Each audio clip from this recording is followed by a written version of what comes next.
Hello everyone, সবাইকে welcome জানাচ্ছি আমাদের ভৌত আলোক বিজ্ঞানের সেকেন্ড মাস্টার ক্লাসে।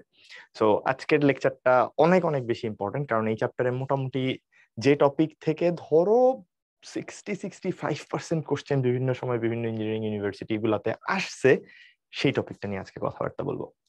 সো আজকের টপিক হলো ব্যতিচার, এবং এই ব্যতিচার যখন পড়তেছি এটার আন্ডারে মেইনলি যে টপিকটা চলে আসে সেটা হলো Young's double slit experiment, right? Young's double slit বা দ্বি চির যেটাকে বলতেছি এক্সপেরিমেন্ট। তো এটা নিয়েও বেশ অনেকটা কথাবার্তা হবে।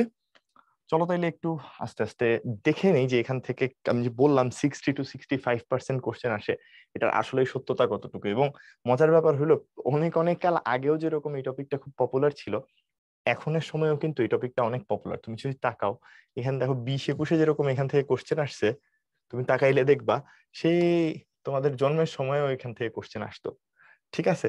সো বুঝতেই পারতেছো আর কি ব্যাপার স্যাপার, যে প্রত্যেক বছর তুমি খুঁজলে দেখবা কোনো না কোনো জায়গায় এখান থেকে কোশ্চেন আসতেছো। এইটা মোটামুটি অসম্ভব ইম্পর্টেন্ট টপিক যে কয়েকটা আছে এই চ্যাপ্টারে, তার মধ্যে একটা। আশা করি তাইলে মোটামুটি এখানে যা বলতে চাইছি বুঝতে পারছো।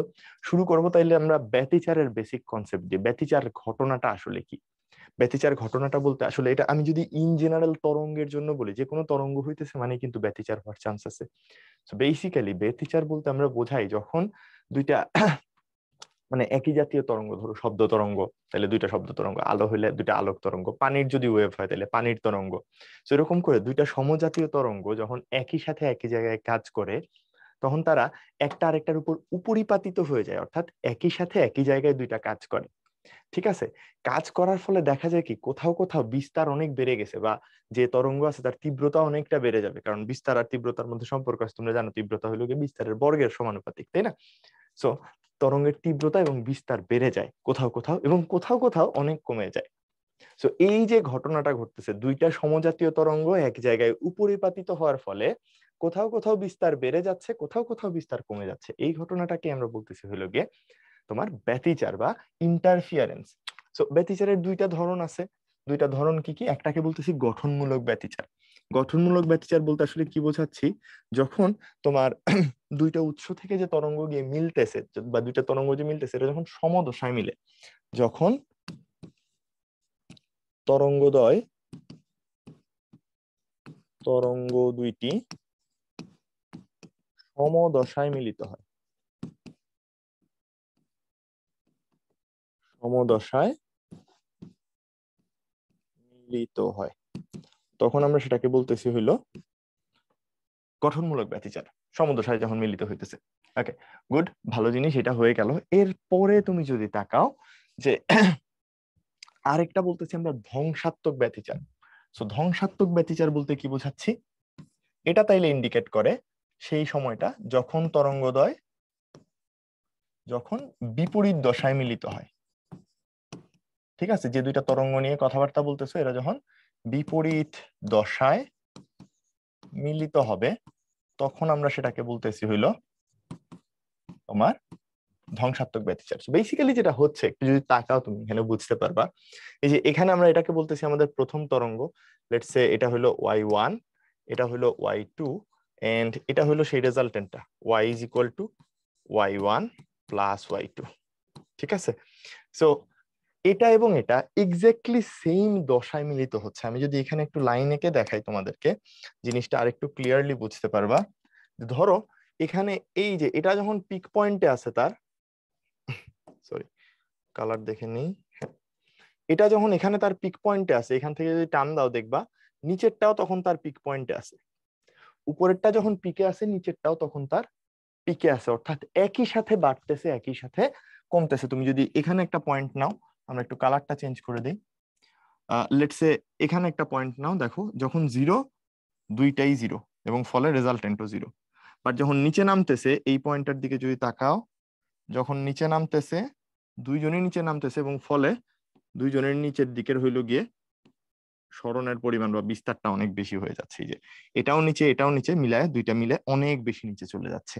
ঠিক আছে? সো ফলে বিস্তার বেড়ে যাচ্ছে। দেখো এটার বিস্তার যদি সর্বোচ্চ হয় a1, এটার যদি হয় a2, এই জায়গায় গিয়ে যে বিস্তার পাইতেছো, এই জায়গায় যে বিস্তারটা পাইতেছো, এটা বেসিক্যালি কত হয়ে যাচ্ছে তাইলে বলো তো? a1 প্লাস a2, এবং যখন তুমি ওইখানে যাচ্ছ ওই পাশে সেম জিনিস হচ্ছে, a1 প্লাস a2 যতটুক হয় এই টোটালটার সমান। আশা করি এইটুক বোঝা গেছে, ক্লিয়ার? সেম ব্যাপার যখন ধ্বংসাত্মক ব্যতিচারের ক্ষেত্রে ঘটতেছে, ধ্বংসাত্মক ব্যতিচারে তাইলে কি হচ্ছে, এই যে দেখো এরাও হইলো সেম ভাবেই, কিন্তু যখন একটা তার সর্বোচ্চ বিন্দুতে আছে অন্যটা তখন তার সর্বনিম্ন বিন্দুতে, ফলে একটা আরেকটাকে নাকচ করে দিচ্ছে, একটা আরেকটাকে নাকচ করে দিচ্ছে। দেখো এটা একটা উপরের দিকে বেশি, এটা নিচের দিকে হালকা কম, ফলে রেজাল্টেন্টটা থেকে যাচ্ছে উপরের দিকে। সিমিলারলি তুমি যদি এই পয়েন্টটার দিকে তাকাও তাইলে দেখতে পাবা কি নিচের দিকে প্রথমেরটা অনেকখানি বেশি, এটা একটা উপরের দিকে তখন, রাইট? সো এটা নিচে নামতেছে, এটা উপরে তুলতে চাচ্ছি, কিন্তু এটার যেহেতু বিস্তারের মানটা বেশি দেখেই বুঝতে পারতেছে এটা একটু বড়, এটা একটু ছোট, সো আলটিমেটলি লব্ধিটা থেকে যাচ্ছে নিচের দিকে, ঠিক আছে? সো আলটিমেটলি এখানে যেটা হইতেছে যে এই যে তুমি এই জায়গায় যে বিস্তারটা পাইতেছো, এই জায়গায় যে বিস্তারটা পাইতেছো, দ্যাট বিস্তার is basically a1 minus a2। And শর্তগুলা যদি আমি বলি আর কি, একটু কোট যদি করি তোমাদেরকে, শর্তগুলা কি কি যে গঠনমূলক ব্যতিচার হবে, তার শর্ত হইল, গঠনমূলক ব্যতিচারের শর্ত তোমার যে এই দুইটা যে তরঙ্গ আছে এদের মধ্যে যে পথ পার্থক্য, ঠিক আছে, তরঙ্গদ্বয়ের পথ পার্থক্য ইজ ইকুয়াল টু হবে n ল্যামডা, ঠিক আছে? পথ পার্থক্য হইতে হবে n ল্যামডা, যেখানে n হইল যে কোনো সংখ্যা, মানে পূর্ণ সংখ্যা। সহজ হিসাবে যদি আমরা মনে রাখতে চাই তাহলে এখানে এই n হইল কোনো পূর্ণ সংখ্যা,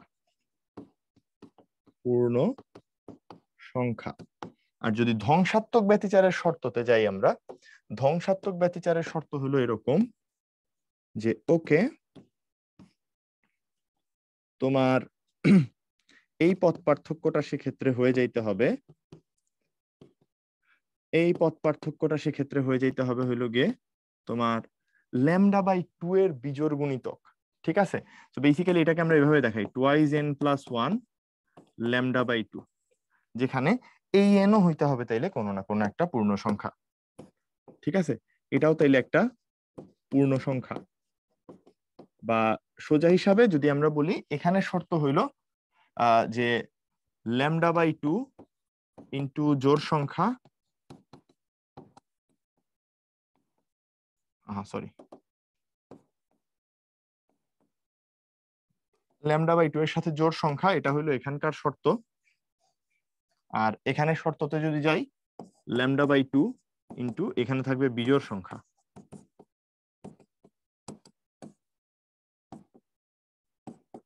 বিজোড় সংখ্যা ইন্টু λ/2, দ্যাটস ইট। এই হলো মোটামুটি শর্ত টর্ত ধ্বংসাত্মক ব্যতিচার আর গঠনমূলক ব্যতিচারের। এবং এটা মোটামুটি বুঝতে পারছি যে যখন আসলে গঠনমূলক ব্যতিচার ঘটে সর্বোচ্চ বিন্দুতে, সর্বোচ্চ বিন্দুতে যেটা বলতেছি এ এর মানটা হয়ে যায় দুটার যোগফল, আর যখন ধ্বংসাত্মক ব্যতিচার ঘটে তখন সর্বনিম্ন বিন্দুগুলোর কথা বলতেছি, যে যে পয়েন্টে হইলো গিয়ে তোমার ধ্বংসাত্মক ঘটতেছে সেই পয়েন্টগুলোতে সর্বনিম্ন বিস্তারের মানটা কত পাবো, দুটার বিয়োগফল। এই জিনিসগুলো একটু মাথায় রেখে এগুলো জীবনে কাজে লাগবে। আচ্ছা, এরপর চলে যাচ্ছি আমরা হইলো গিয়ে ইয়ং এর দ্বিচির পরীক্ষা সংক্রান্ত যে কথাবার্তা আছে সেগুলাতে। সো ইয়ং এর দ্বিচির পরীক্ষায় আমাদের তাহলে কি দরকার, এরকম দুইটা উৎস দরকার যাদেরকে আমরা বলি হলো সুসঙ্গত উৎস। এখানে দরকার আমাদের কি, সুসঙ্গত উৎস। সুসঙ্গত উৎস বলতে কি বোঝাচ্ছি, যে দুইটা আইডেন্টিক্যাল সোর্স, সোজা হিসাব দুইটা সোর্স এমন যেন এরা পুরাপুরি আইডেন্টিক্যাল হয়। সো আইডেন্টিক্যাল মানে আসলে বোঝাচ্ছি কি, যে তোমার এই দুইটা সোর্স থেকে যে আলো বের হবে দুইটা একই রকম হবে, অর্থাৎ বিস্তার সেম, এদের কম্পাঙ্ক সেম, এদের তরঙ্গের বেগ, তরঙ্গ দৈর্ঘ্য এই সবকিছু সেম, এবং যে কোনো একটা নির্দিষ্ট বিন্দুতে তাদের যে পথ পার্থক্য বা দশা পার্থক্য যেটাই বলো না কেন সেটা কনস্ট্যান্ট। কোন একটা নির্দিষ্ট বিন্দুতে তাদের দশা পার্থক্য সবসময় কনস্ট্যান্ট থাকবে। সো এই হইল গিয়ে মোটামুটি শর্তাবলী। তো ইয়ং সাহেব যে ইয়ে চালাইছিলেন, এক্সপেরিমেন্ট চালাইছিলেন, সেটাতে উনি এরকম দুইটা স্লিট রাখছেন। স্লিট মানে খুব ছোট্ট ছোট্ট দুইটা চিট, জাস্ট ধরো কাগজের মধ্যে পিন দিয়ে খুব ছোট্ট দুইটা যদি ফুটা করো এটাকে আমরা স্লিট বলতেছি, ঠিক আছে?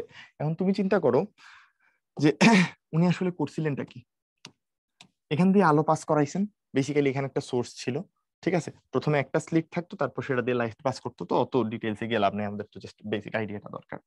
তাহলে এখানে আমার হলো এটা স্লিট 1,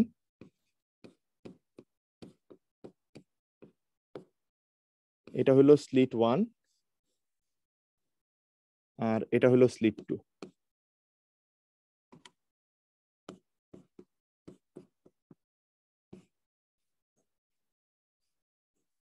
ঠিক আছে, একটা হলো স্লিট 1 আর একটা হলো স্লিট 2, এই দুইটা স্লিট দিয়ে তাহলে লাইট পাস করছে।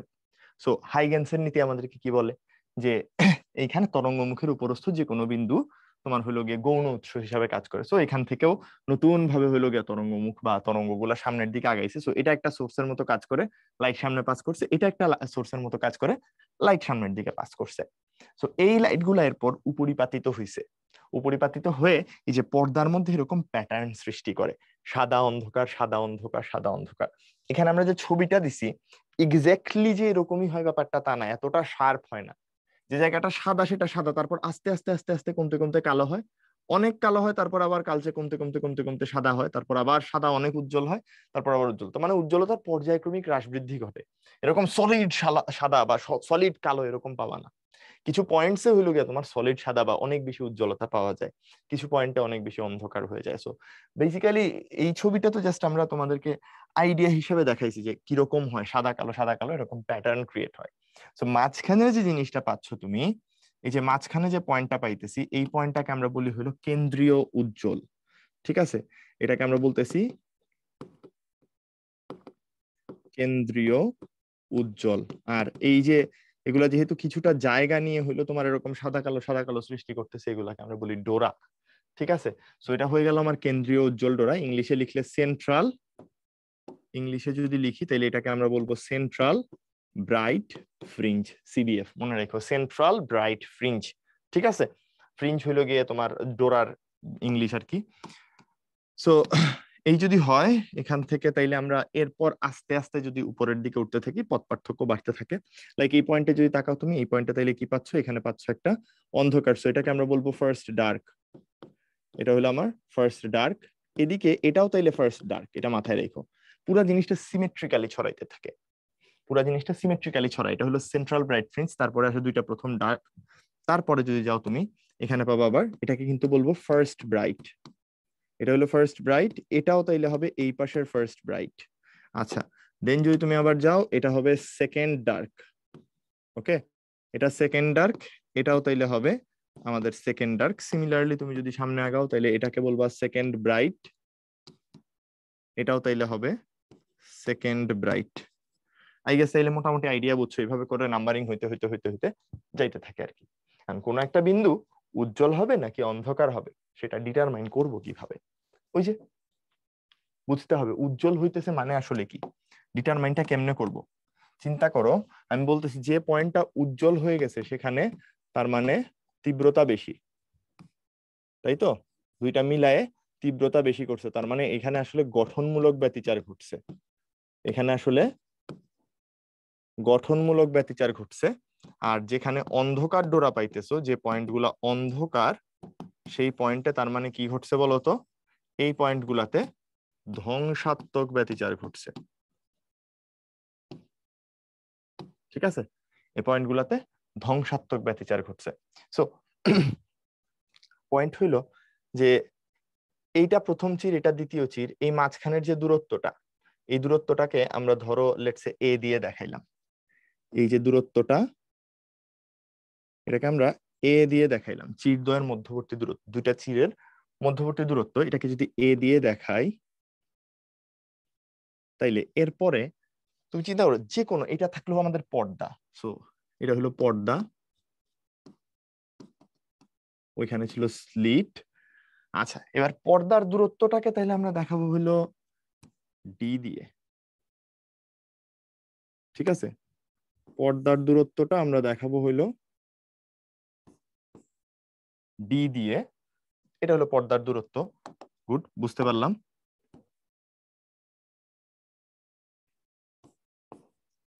পর্দার দূরত্ব পেয়ে গেছি। এবার এইখানে ধরো পর্দার উপরে যে কোনো একটা র্যান্ডম পয়েন্ট নিলাম, আমাদের কোশ্চেন হলো এই পয়েন্টটা উজ্জ্বল হবে নাকি অন্ধকার হবে, সেটা কিভাবে পাবো। আচ্ছা, তো কাহিনী হলো দেখো মাঝখানের যে পয়েন্টটা আছে, এখানে যখন দুইটা আলো আসতেছে, আমি যদি দেখাই এখান থেকে যখন একটা আলো আসতেছে, এখান থেকে যখন একটা আলো আসতেছে, এরা সমান পরিমাণ পথ অতিক্রম করে আসতেছে, তাই না? ঠিক মাঝখান বরাবর যেহেতু সমদ্বিবাহু একটা ত্রিভুজ, সো এই দুইটা সবুজ যে ডট লাইন আছে এগুলা সমদশা এসে এখানে মিলিত হচ্ছে। সেন্টার যেটা থাকবে, সেন্টারে সবসময় কি তৈরি হবে বলতো? উজ্জ্বল। এই জন্য আমরা বলছি কেন্দ্রীয় উজ্জ্বল ডোরা। So this is basically CBF, central bright fringe, এবং এটাকেই আমরা সবকিছুর রেফারেন্স হিসেবে ইউজ করি। এটার সাপেক্ষে ওই পয়েন্ট কত দূরে কত নিচে ওইখানে কি হবে না হবে সবকিছু হিসাব নিকাশ করতে পয়েন্ট হইলো। এই পয়েন্টটা উজ্জ্বল হবে না অন্ধকার হবে এটা ডিপেন্ড করবে বেসিক্যালি এই দুইটা যে লাইন গেছে, লেটস সে এটা একটা লাইন, এটা একটা লাইন, এই যে দুইটা লাইন গেছে এই বরাবর তরঙ্গ তো কিছুটা পথ অতিক্রম করে গেছে, সেম তরঙ্গ এখান থেকে বের হইতেছে, এটা গেছে কিছু পরিমাণ পথ, এটা গেছে কিছু পরিমাণ পথ। লেটস সে আমরা যদি বলি এটা হলো L1 পথ গেছে, এটা হলো L2 পথ গেছে, ঠিক আছে? তাহলে এটা যদি পি বিন্দু হয় তাহলে পি তে উজ্জ্বল হবার শর্ত কি? পি উজ্জ্বল হবে যদি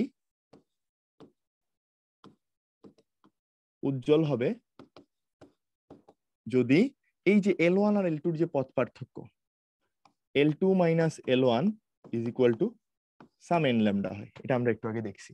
তাহলে সিমিলারলি এটা অন্ধকার হবে কখন বলতো? এটা অন্ধকার হবে যদি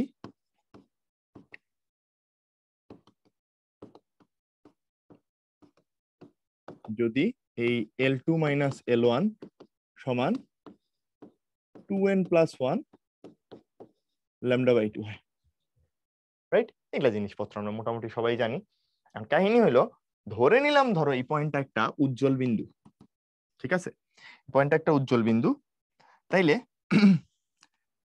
এই উজ্জ্বলটা এই কেন্দ্রীয় উজ্জ্বল থেকে কতটা দূরে আছে এটাকে আমরা দেখাই হলো yn বা xn দিয়ে, যেটা দিয়ে ইচ্ছা তোমার সেটা দিয়ে দেখাইতে পারো, কোনো সমস্যা নেই। আমি yn লিখলাম, xn দিয়ে অনেক জায়গায় দেখানো হয়। সো বেসিক্যালি আমরা এখন বাইর করতে চাচ্ছি উজ্জ্বল হোক কিংবা অন্ধকার হোক কোনো একটা ডোরা সেন্ট্রাল ব্রাইট থেকে কতটা দূরত্বে আছে, ঠিক আছে? এবার আমাদের টার্গেট এটা। তো এটার জন্য দুটো সূত্র আছে। যদি কেন্দ্রীয় উজ্জ্বল থেকে এটা এনতম উজ্জ্বলের দূরত্ব হয়, এনতম কেন বলতেছি? প্রথম, দ্বিতীয়, তৃতীয়, চতুর্থ র্যাঙ্কিং আছে না, এগুলোর ক্রম আছে, রাইট?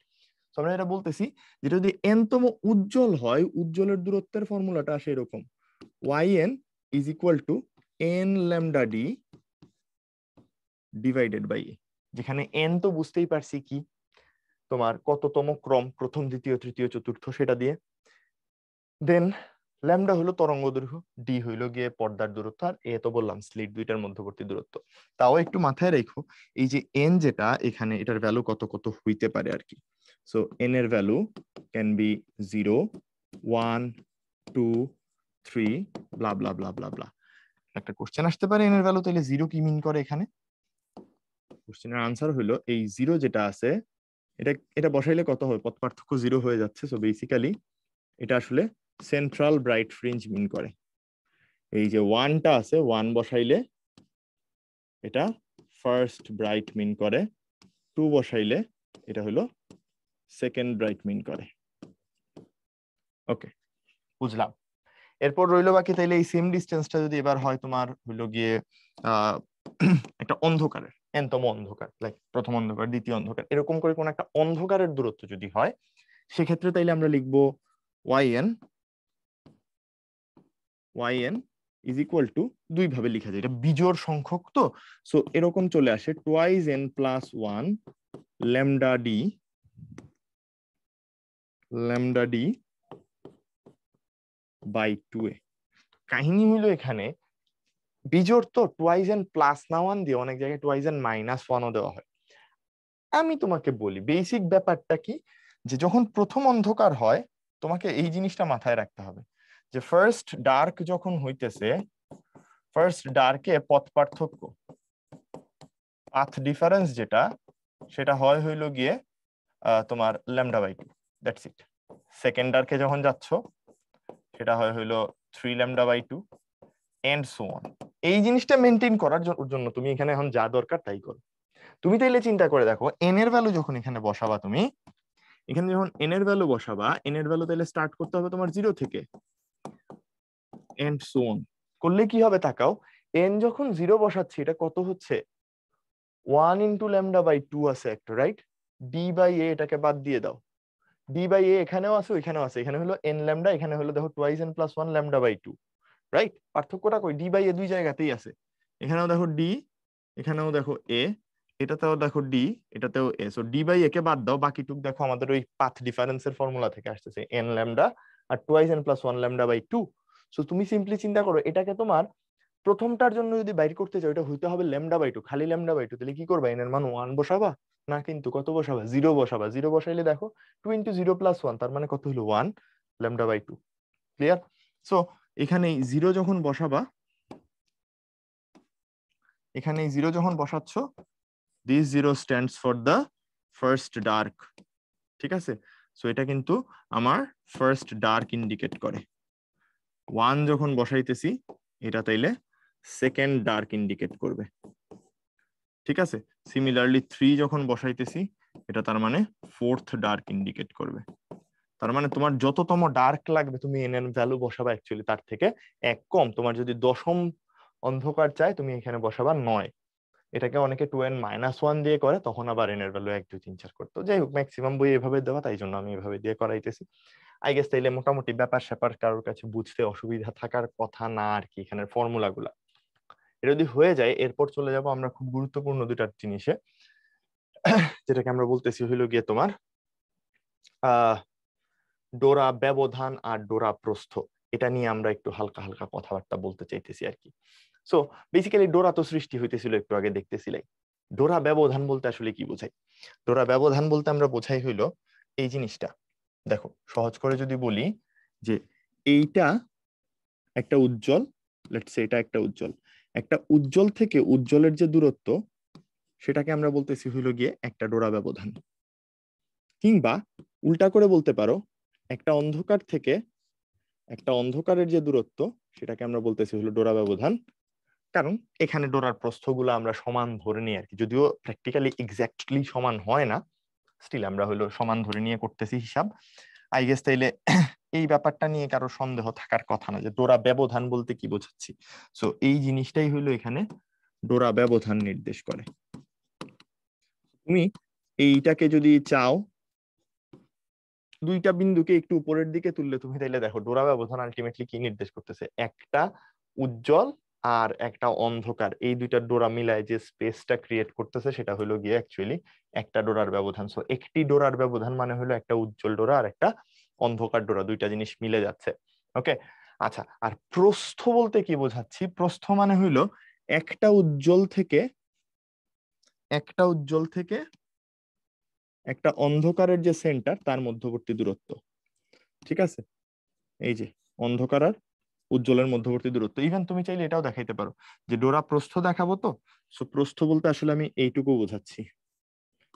এটাকেও কিন্তু প্রস্থ বলা যায়। প্রস্থকে তুমি অনেক কিছু দিয়ে দেখাইতে পারো, আমি এখানে জেড দিয়ে দেখাবো। ঠিক আছে? কারণ এক্স অনেক জায়গায় অনেক ক্ষেত্রে ইউজ করা হয়, আমি এটাকে জেড দিয়ে দেখাবো। জেড হইলো আমার ডোরা প্রস্থ নির্দেশ করে। সো এখানেও এটা হলো গিয়ে জেড। ঠিক আছে? ছোট হাতের জেড দিয়ে আমরা ডোরার প্রস্থ দেখাতে চাচ্ছি। যে এইটুকু, এটা ছবিটা বড় আছে। সো দিস ইজ বেসিক্যালি ডোরা প্রস্থ। ক্লিয়ার? আচ্ছা, এরপর আরেকটা জিনিস প্রায়ই আসে যে আমরা যখন বলি এতগুলি ডোরার ব্যবধান অত, অতগুলি ডোরার ব্যবধান অত। সো লেটস সে আমাকে বললো চারটা ডোরার ব্যবধান, চারটা ডোরার ব্যবধান। একটা ডোরার ব্যবধান মানে কি? বিটা। একটা ডোরার ব্যবধান মানে বিটা। সো চারটা ডোরার ব্যবধান মিন্স 4 বিটা, রাইট? 4 বিটা। এটা মাথায় রেখো। এটাকে অনেকেই ছবি টবি এঁকে অনেক কচলায় হইলো গিয়ে খাইতে পছন্দ করে, বাট কোনো দরকার নাই এত কচলানোর। সিম্পলি জাস্ট এইটুক মনে রাখো যে চারটা ডোরার ব্যবধান means 4 beta, that's enough, more than enough. ঠিক আছে? সো দেখো আলটিমেটলি এখানে কি আসতেছে, এরকম চারটা পেয়ার আসতেছে, একটা বিটা, দুইটা বিটা, তিনটা বিটা, চারটা বিটা। ক্ষেত্র বিশেষে এমসিকিউ প্রবলেম গুলাতে একটু গ্যাঞ্জাম লাগে, অনেক সময় দেখা যায় আনসার দিচ্ছে না। ঠিক আছে? অনেক সময় বলে যে আনসার দিচ্ছেন মানে মিলতেছে না, তখন তুমি হইলে ওইভাবে চিন্তা করে দেখতে পারো, চারটা হইলে তিনটা ধরবো, হ্যান করবো ত্যান করবো, সব প্যাচার।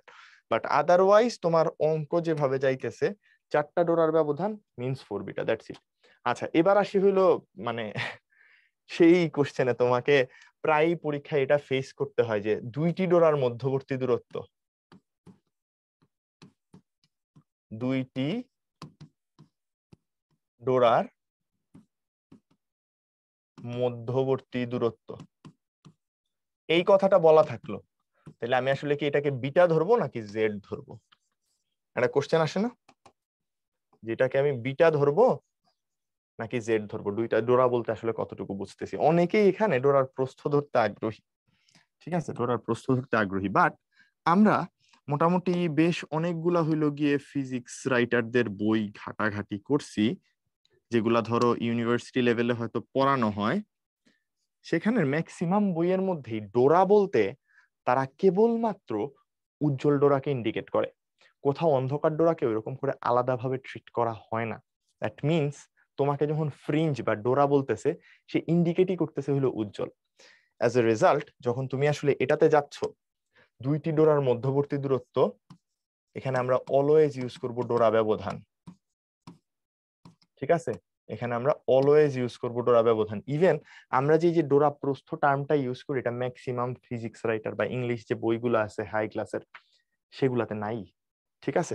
সো এই ডোরা প্রস্থ টার্মটা নাই, এটা বাংলাদেশের রাইটারদের বইয়ে ম্যাক্সিমাম টাইমে পাওয়া যায়। সো আমরা এখানে ডোরা ব্যবধান বা বিটাটাই হিসাব করব। এবার হইলো গিয়ে পরের কোশ্চেন, যে ভাই বিটা দিয়ে তো আনসার করে আনসার মিলে না, যদি না মিলে তখন হাফ করে দিয়ে প্রস্থ বাইর করতে পারো, ওইটা নিয়ে তো সমস্যা নাই, তাই না? হাফ করে দিয়ে প্রস্থ বাইর করতে পারো, কারণ এই ছবি দেখেই এতক্ষণে বুঝে যাওয়ার কথা যে বিটা মানে জেড বা ডোরা প্রস্থটা হলো গিয়ে অ্যাকচুয়ালি বিটার হাফ, রাইট, বা ডোরা ব্যবধানের হাফ। সো তুমি প্রথম তোমার টার্গেট থাকবে, বা যা যা বললাম সেই অনুযায়ী থিওরিটিক্যালি যদি আগাও, তুমি অবশ্যই দুইটা ডোরার মধ্যবর্তী দূরত্ব বললে তুমি প্রথমে বিটা বাইর করে চেক করবা যে মিলতেছে কিনা, কোনো আনসার আছে কিনা, যদি থাকে ওইটাই আনসার দিবা।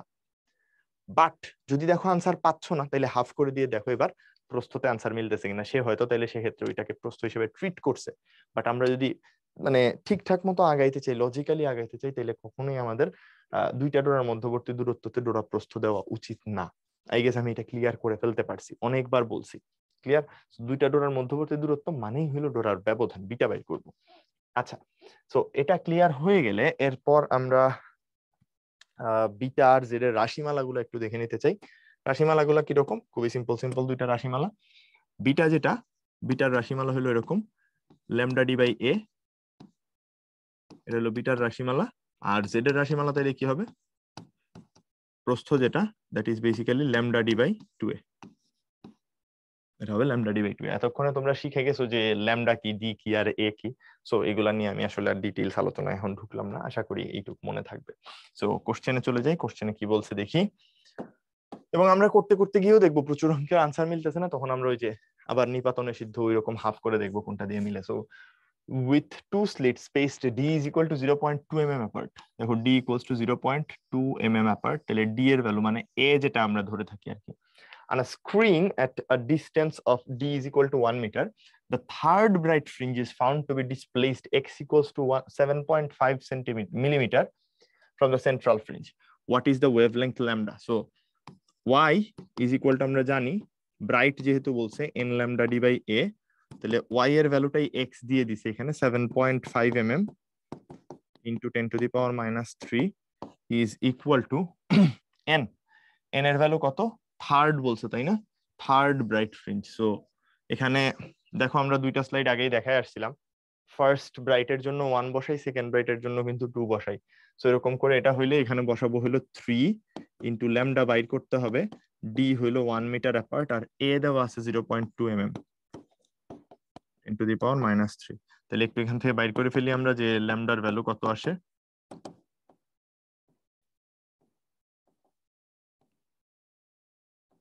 সুন্দর হচ্ছে না ল্যামডাটা। ওকে, ল্যামডার ভ্যালু কত চলে আসে একটু বাইর করার চেষ্টা করি।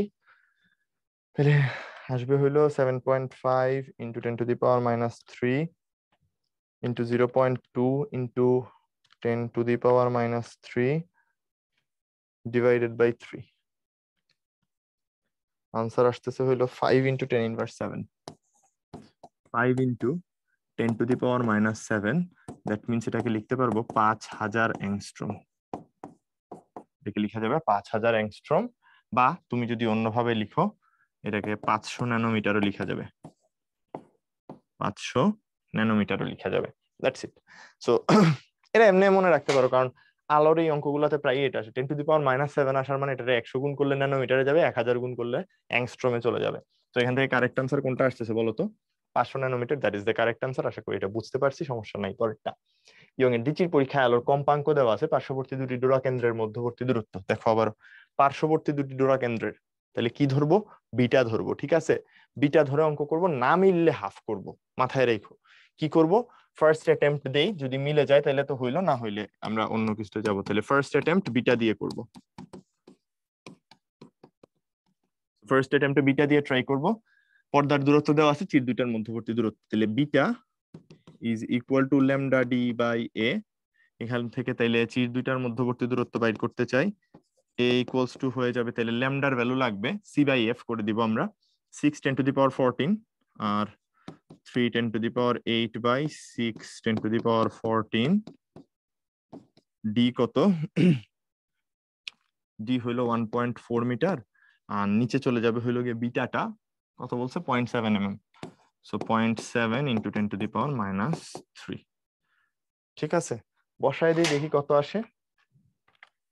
3 into 10 to the power 8 by 6 into 10 to the power 14 into 1.4 by 0.7 into 10 to the power -3। কত আসতেছে? আনসার হলো 1 into 10 inverse 3, 1 into 10 inverse 3 metre. তাহলে দেখো তো 1 মিলিমিটার কি এখানে আছে কিনা? নাই, আনসার হলো নাই। তার মানে সোজা হিসাবে এভাবে লিখে দিই, এটা 1 mm হওয়ার কথা ছিল, বাট নাই। আনসার মিলতেছে 1.033 mm না, কিন্তু এটা স্পেসিফিক্যালি একেবারে পুরো পারফেক্ট 1 আসছে, সো এটা 1.033 হওয়ার কোনো কারণই নেই। ঠিক আছে, মাথায় রেখো। সো যেটা করতে পারি, সেকেন্ড অ্যাটেম্পট এবার যাব, যে আমি ধরবো তাইলে এটা ছিল অ্যাকচুয়াল অ্যাপ্রোচ। নরমালি রিটেন হইলে এটাই করতাম, রিটেন হলে এটাই করব। ঠিক আছে, বাট যেহেতু এমসিকিউ মিলে নাই, তাইলে এবার আমরা প্রস্থ ধরে অঙ্ক করব, এবার প্রস্থ ধরে করব। সো প্রস্থ ধরে যদি করি, তুমি জাস্ট সেম জিনিসটা চিন্তা করো, এটা হয়ে যাবে z is equal to lambda D by 2a। So এখানে এ সমান চলে আসবে lambda D by twice z. So just আগে যা আনসার পাইছো সেটা 2 দিয়ে ভাগ হবে, আবার এখানে 2 দিয়ে ভাগ হয়ে যাবে, আনসার চলে আসতেছে হইলো 5.5 মিলিমিটার, একেবারে এক্স্যাক্টলি 0.5 mm, যেটা হলো আনসারের মধ্যে আছে। সো ডি কে আনসার হিসাবে দিব আর কি। ঠিক আছে, সো আমি বলতেছি না এটা ভুল, ঠিক আছে, জাস্ট যে অঙ্ক বা কোশ্চেনটা সেট করছে সে হইলো সেটাকে প্রস্থ ধরে চিন্তা করে অঙ্কটা করছে। আশা করি এইটুক তাইলে ক্লিয়ার সবার কাছে। বাট আমরা যে অ্যাপ্রোচটা বলতেছিলাম, সেই অ্যাপ্রোচ আশা করি বুঝাইতে পারছি। সো পরেরটা, ইয়ং এর ডিচির পরীক্ষায় আলোর কম। পরের প্রবলেমটাই আমাদেরকে বলতেছে ইয়ং এর ডিচির পরীক্ষায় চির দুইটির মধ্যবর্তী দূরত্ব অর্ধেক, আর ডিচির থেকে পর্দার যে দূরত্ব আছে এটাকে দ্বিগুণ করলে ডোরার ব্যবধানে কি চেঞ্জ আসবে। তো ডোরার ব্যবধানের ফর্মুলাতে আমরা চলে যাই ডিরেক্ট। ডোরার ব্যবধানের ফর্মুলা হলো beta is equal to lambda D by A, right? A. এবার তোমাকে বলছে চেঞ্জ করছে কি কি, সাম বিটা প্রাইম হয়ে যাবে ইজ ইকুয়াল টু, দেখো বলতেছে যে চির দুইটার মধ্যবর্তী দূরত্বকে অর্ধেক করছে, so A K A by 2 করে দিছে, আর সাথে দ্বিচির থেকে পর্দার দূরত্বকে ডাবল করছে। সো ল্যামডা সেমই আছে, জাস্ট এটা হলো 2d করে দিছে ডাবল। সো এখান থেকে দেখো beta prime is equal two, তুমি লিখতে পারতেছো ল্যামডা ডি বাই এ, এটা হয়ে যাবে 2 ইন্টু 2, তার মানে 4, আর এই যে ল্যামডা ডি বাই এ যেটা আছে দ্যাট ইজ বেসিক্যালি আমার বিটা আগেরটা ইন্টু 4, তার মানে 4 গুণ হয়ে যাচ্ছে। ঠিক আছে, একেবারে সোজা জিনিস এখান থেকে করে ফেলা গেল। সো এটা হয়ে যাচ্ছে 4 গুণ। Easy problem, easy solution. চলে যাবো পরেরটাতে, বলতেছে 5600 অ্যাংস্ট্রোম তরঙ্গ দৈর্ঘ্যে এক বর্ণ রশ্মির দুইটি সুসংগত উৎস 1 মিটার দূরে অবস্থিত পর্দার উপর ব্যতিচার সজ্জা সৃষ্টি করে। পরপর দুটি উজ্জ্বল পট্টির দূরত্ব 0.2 মিলিমিটার, দুটি সুসংগত উৎসের মধ্যবর্তী দূরত্ব বাইর করেছে। আমি একবারে বলে ফেলি, পরপর দুইটা উজ্জ্বল পট্টির মধ্যবর্তী দূরত্ব, এটার মানে কি বলতো? এটাই তো আমার ডোরা ব্যবধানের সংজ্ঞা, রাইট? সো এখান থেকে আমি বলতে পারতেছি beta is equal to 0.2 into 10 to the power -3, right? তাহলে এবার বিটা সমান আমরা কি জানি, ল্যামডা ডি বাই এ। বসায় দিই একবারে, ল্যামডা তাইলে 5600 angstrom, 5600 into 10 to the power -10, D বলতেছে 1 metre by a, is equal to 0.2 into 10⁻³ so এখান থেকে এ এর রাশিমালাটা বের করে ফেলো তো কি আসে দেখি একটু আমরা so 5600 into 10⁻10 into 1 divided by 0.2 into 10⁻³ so এটা চলে আসতেছে হলো 2.8 10⁻³ 2.8 ইন্টু 10⁻³ মিটার বা 2.8 মিলিমিটার সো কোথায় আছে এই যে দেখো 2.8 মিলিমিটারটা চলে আসবে আমাদের কারেক্ট আনসার ক্লিয়ার সো এটা আমরা পারলাম চলে যাব তাহলে পরের অঙ্কতে এটাতে আমাদেরকে কি বলতেছে ইয়ং এর ডিজির পরীক্ষায় হলুদ বর্ণের অর্থাৎ এত ল্যামডা দেখো আবার সেন্টিমিটারে দেওয়া ঠিক আছে মিটারে নিতে হলে 10⁻⁷ হয়ে যাবে হ্যাঁ সো হয়ে যাবে আলো ব্যবহার করলে পর্দায় 0.1 সেন্টিমিটার প্রস্থের পট্টি পাওয়া যায় আবার অজানা বর্ণের ভিন্ন তরঙ্গ দৈর্ঘ্যের একটি আলো ব্যবহার করলে 0.8 সেন্টিমিটার প্রস্থের পট্টি পাওয়া যায় তাহলে অজানা আলোর তরঙ্গ দৈর্ঘ্য কত সিম্পলি জাস্ট তুমি চিন্তা করো আমার দরকার হলো পট্টির প্রস্থ আর তরঙ্গ দৈর্ঘ্য এই দুইটার মধ্যে একটা কম্পারিজন রাইট সো পট্টির প্রস্থের সমীকরণ কি z is equal to lambda D by 2a so এখান থেকে আমি বুঝতে পারতেছি যে lambda 2 over lambda 1 will be z2 by z1 right এখান থেকে করে ফেলতে পারি বাকিটুকু কাটা যাবে কারণ এখান থেকে বোঝাই যাচ্ছে z is proportional to lambda right z যেহেতু proportional to lambda এখান থেকে আমি এটা লিখতে পারি তাহলে এই জায়গা থেকে অজানা আলোর তরঙ্গ দৈর্ঘ্য বাইর করে ফেলো lambda 2 is equal to z2 by z1 কত কত বলো তো এখানে দেওয়া আছে হলো 0.1 সেন্টিমিটার প্রস্থের পট্টি পাওয়া যায় আর আলো ব্যবহার করলে এটা হয় 0.08 সেন্টিমিটারের তাহলে বসায় দাও একটু z2 এর ভ্যালু হলো 0.08 আর ওইটা ছিল 0.1 তার সাথে এখানে গুণ হয়ে যাবে 5.89 ইন্টু 10⁻⁷ দিয়ে দেই মিটারে চলে যাবে তাইলে চলো একটু কত আসে দেখি 0.08 divided by 0.1 into 5.89 into 10⁻⁷ okay so 4.712 into 10⁻⁷ metre that is আমি লিখতে পারবো 4712 অ্যাংস্ট্রম রাইট সো এটা খুবই পপুলার টাইপের ইউনিট কনভার্সন সো এটা একটু মনে রাখো মিটার থেকে ন্যানোমিটারে বা তোমার মানে এই যে 10⁻⁷ থাকলে আর কি একটু আগে বলছিলাম 100 দিয়ে গুণ করলে ন্যানোমিটারে যায় 1000 দিয়ে গুণ করলে কিন্তু অ্যাংস্ট্রমে চলে যায় তো আবারও সেম জিনিস ইউজ করলাম এটা একটা বিখ্যাত অঙ্ক একটু বুঝতে হয় বলছে ইয়ং এর ডিচির পরীক্ষায় ডিচিরকে এক চির থেকে 5 সেন্টিমিটার দূরে রাখা হলো অনেকেই এটাতে প্যারা খায় যায় কারণ সবাই পরে কিরকম চিন্তা করো ইয়ং এর ডিচির পরীক্ষা সবাই পরে হইলো এক্স্যাক্টলি এই ছবিটা দিয়ে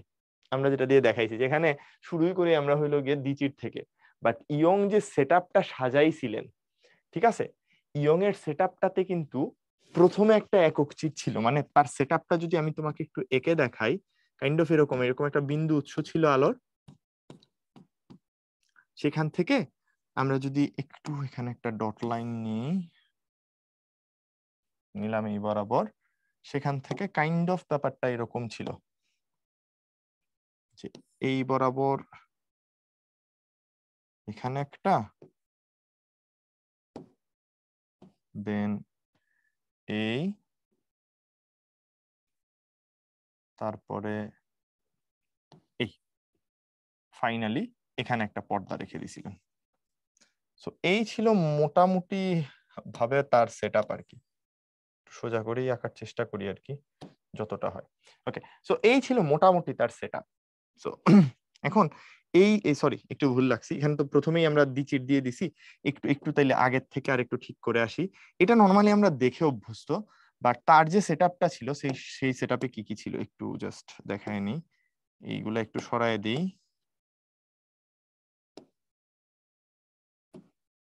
দেন এটা নিয়ে নিলাম ওকে এটারও আগে এখানে ছিল হইলো গিয়ে এই জায়গায় একটা একক চির এই জায়গাটাতে প্রথমে একটা একক চির ছিল তারপর হলো দ্বিচির দ্যাট মিনস এখান থেকে আলো হইলো গিয়ে তোমার ছড়াইছে প্রথমেই একক চির দিয়ে পাস করছে সেখানে একটা সিঙ্গেল স্লিট রাখতেছিলাম যেটা সেটা দিয়ে পাস করছে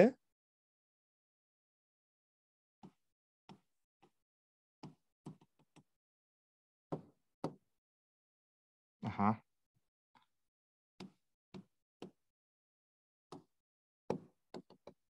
ঠিক আছে। ওকে, সো এই সিঙ্গেল স্লিট দিয়ে পাস করছে, এটাকে আমরা বলতেছিল একক চির, দেন এটা হইলো দ্বি চির।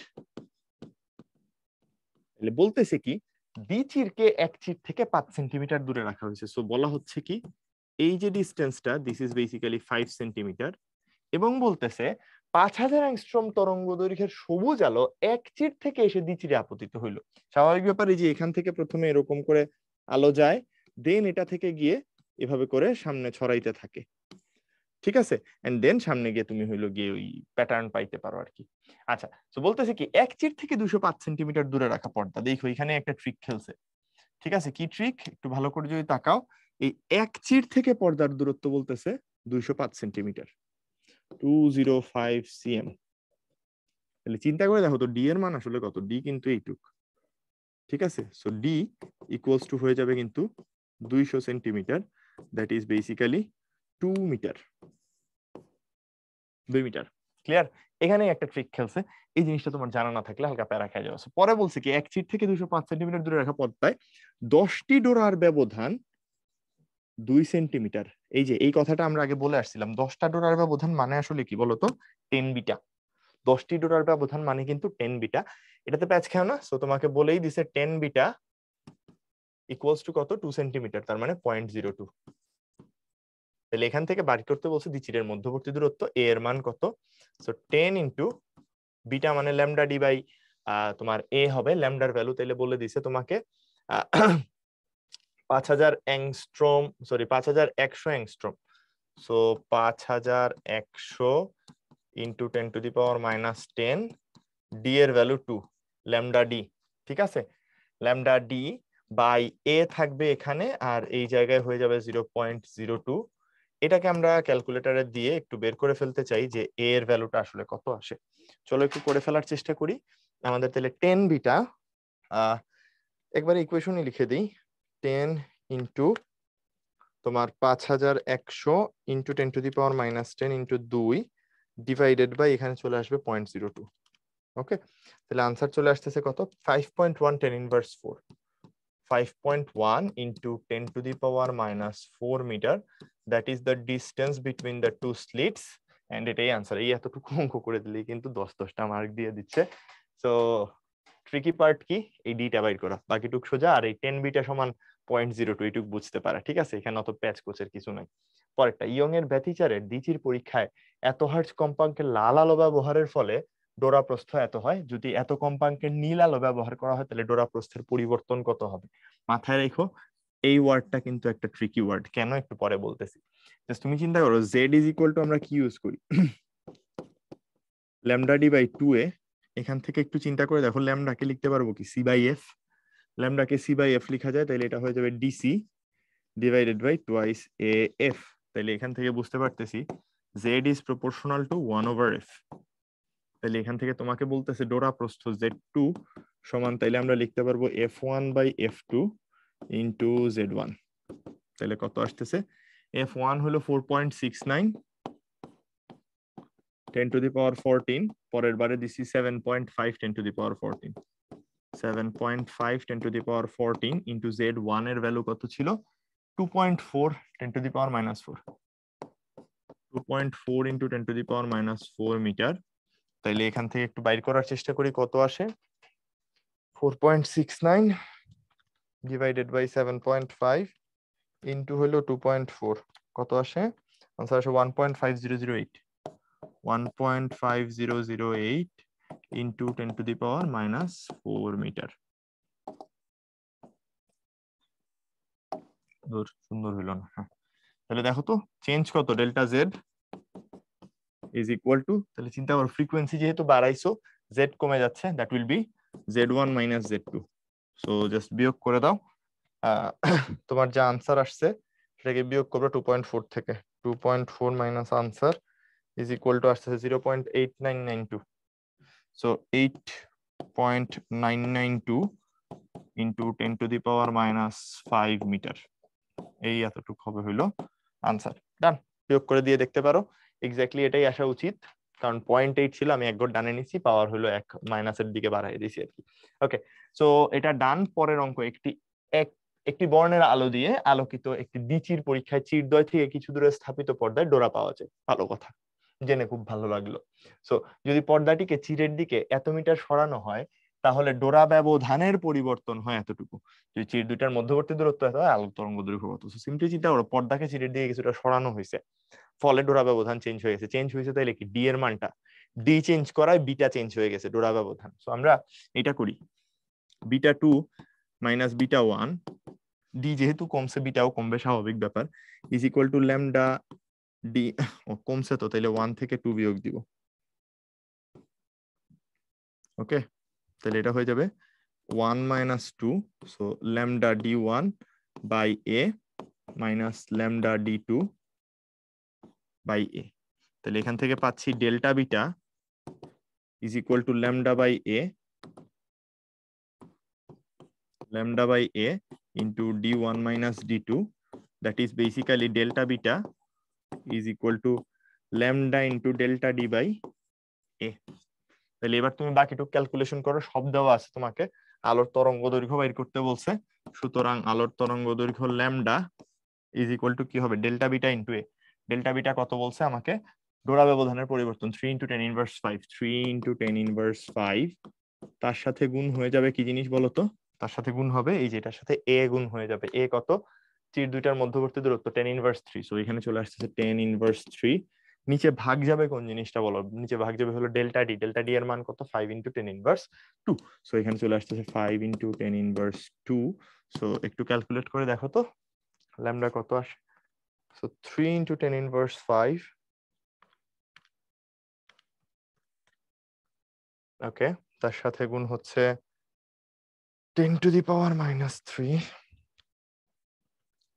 divided by 5 into 10 inverse 2, 5 into 10 inverse 2, so 6 into 10 to the power minus 7 metre, বা লিখতে পারবা 600 ন্যানোমিটার। এগুলা জিনিসপত্র ওই যে কনভার্সন একটু আগে বললাম। সো চমৎকার একটা জিনিস, তুমি 10 টু দি পাওয়ার মাইনাস 7 এর ক্যালকুলেশন বুঝলেই হলো। আশা করি আগেরটা বুঝতে পারছি, এখানে যা যা হয়েছে এই প্রসেসটা বুঝতে পারলেই হলো, তাই না? আচ্ছা, পরেরটা, বায়ুতে ইয়ং এর দ্বিচির পরীক্ষায় 6000 অ্যাংস্ট্রম তরঙ্গ দৈর্ঘ্যের আলো ব্যবহার করলে ডোরার ব্যবধান কিছু একটা পাওয়া যায়। যদি সমস্ত পরীক্ষা যন্ত্রটিকে 1.33 প্রতিসরণাঙ্কের একটি তরলে ডুবানো হয়, তাইলে ডোরা ব্যবধান কত হবে সেটা জানতে চাচ্ছে তোমাকে। ওকে, একটু দেখো, এই 1.33 প্রতিসরণাঙ্ক মুখস্থ থাকলে থাকলো, না থাকলে এমনি মনে রাখতে পারো, এটা কিন্তু পানি নির্দেশ করে, পানিতে ডুবানো হয়েছে। ঠিক আছে, সো এটা একটু মনে রাখো যে এটা পানিতে ডুবানো হয়েছে। এরপরে আমরা বাকিটুকুতে যদি আগাই, এখন তুমি দেখো সবই মোটামুটি দেওয়া আছে। আমার দরকার হলো তরঙ্গ দৈর্ঘ্যের সাথে ডোরা ব্যবধানের সম্পর্ক আর তার সাথে প্রতিসরণাঙ্ককে রিলেট করা। তো প্রথমে একটু প্রতিসরণাঙ্কের সমীকরণে যে প্রতিসরণাঙ্ক মিউ সমান আমরা কি জানি, যে কোনো মাধ্যমের প্রতিসরণাঙ্ক ইজ ইকুয়াল টু অ্যাকচুয়ালি শূন্য মাধ্যমের প্রতিসরণাঙ্ক বাই ওই মাধ্যমের প্রতিসরণাঙ্ক, সরি শূন্য মাধ্যমে আলোর বেগ ডিভাইডেড বাই ওই মাধ্যমে আলোর বেগ। সো এটাকে আমরা এভাবে লিখতে পারি যে ওকে, এটা সমান, তাইলে আমরা বলবো হইলো গিয়ে তোমার C is equal to F lambda, so lambda বায়ুতে, ল্যামডা ওই মাধ্যমে। তাহলে একটু চিন্তা করে দেখো, মিউ সমান কি আসতেছে, ল্যামডা নট বাই ল্যামডা। ভালো কথা, তাহলে এবার বাকি ক্যালকুলেশনটা করে ফেলো। আমাদেরকে ডোরার ব্যবধানের চেঞ্জ দেখতে বলছে, বিটা ইজ ইকুয়াল টু আমরা জানি ল্যামডা ডি বাই এ, তাইলে এইটুক বুঝতে পারতেছি। সুতরাং beta 2 by beta 1 is equal to, বা beta by beta air বললাম আমরা এটাকে, let's say beta divided by beta air is equal to lambda by lambda air. তাহলে lambda by lambda air মানে আসলে আসলে কি, চিন্তা করো, এটাই তো আসলে এ আর, তাই না? এখানে আসলে এ আর, এখানে আসলে এ আর দেওয়া উচিত, এই তো হইতো। সো যদি এটাই দিয়ে থাকো, তাহলে এখান থেকেই দেখো তো ল্যামডা বাই ল্যামডা এ আর সমান কি বলা যায়, 1 ওভার মিউ না? এটা সমান বলা যায় 1 ওভার মিউ। তাইলে এখান থেকে পেয়ে যাচ্ছি beta will be equal to, এটা হয়ে যাবে 1 ওভার মিউ, তার সামনে চলে আসবে বিটা, রাইট? এটা চলে আসতেছে বিটা। সো বিটা এ আর কি, সো বিটা এ আর এর ভ্যালু কত ছিল, 2 মিলিমিটার, 2 মিলিমিটার। সো 2 এত এমএম, ভাগ যাবে হলো 1.33 দিয়ে, সো 2 কে যদি আবার 1.33 দিয়ে ভাগ করে দেই, 2 ডিভাইডেড বাই 1.33, আনসার আসে হইলো গিয়ে 1.504 মিলিমিটার। That's it. এটাই তাইলে তোমার সঠিক উত্তর। আশা করি এটা নিয়ে সমস্যা থাকার কথা না, সহজ জিনিস, জাস্ট এই রিলেশনটা জানা থাকাটা জরুরি। ঠিক আছে, সো প্রতিসরণাঙ্কের এই ফর্মুলাটা একটু মুখস্থ রাখো, কারণ এই চ্যাপ্টার এটা কাজে লাগে। ঠিক আছে, ওকে। সো পরের কোশ্চেনে আমাদেরকে বলতেছে 0.2 মিলিমিটার ব্যবধান বিশিষ্ট দুটি চির হতে 50 সেন্টিমিটার দূরত্বে অবস্থিত পর্দার উপর ব্যতিচার সৃষ্টি করো। পরপর দুটি উজ্জ্বল পট্টির মধ্যবর্তী দূরত্ব হতে হলে আলোর তরঙ্গ দৈর্ঘ্য বের করো। এটা এখন মুখস্থ জিনিস হয়ে গেছে। পরপর দুটি উজ্জ্বল পট্টির মধ্যবর্তী দূরত্ব beta, so beta is equal to lambda D by A বসায় দাও। আলোর তরঙ্গ দৈর্ঘ্য ল্যামডা সমান তাইলে চলে আসবে beta into A 1.42 millimetre, so 10 to the power -3 beta into A চলে আসবে 0.2 মিলিমিটার ব্যবধান, 0.2 10 টু দি পাওয়ার -3। নিচে চলে আসবে কি ডি, তাই না? ডি কত দেওয়া আছে? 50 সেন্টিমিটার, সো 0.5 মিটার।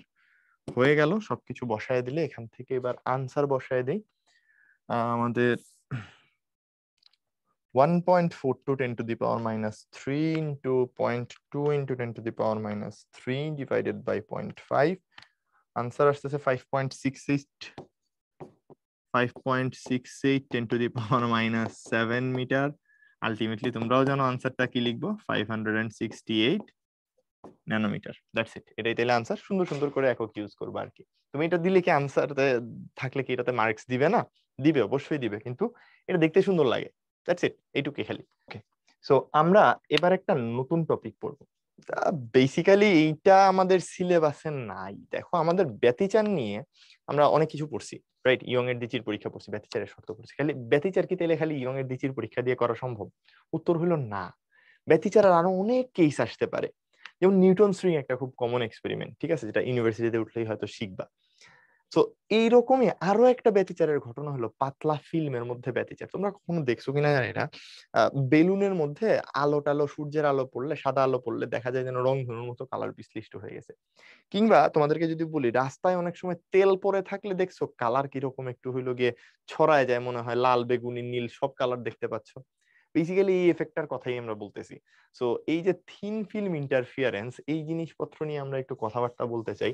এবং এটা নিয়ে কথাবার্তা বলতে চাইলে ওই যে আবারও বলতেছি, এটা একটু আউট অফ সিলেবাস কথাবার্তা হয়ে যাচ্ছে, কারণ এই থিওরি তোমার বইয়ে নাই। কিন্তু এত কথা বলার রিজন হইলো আমাদের বেসিক্যালি এই অঙ্কটা।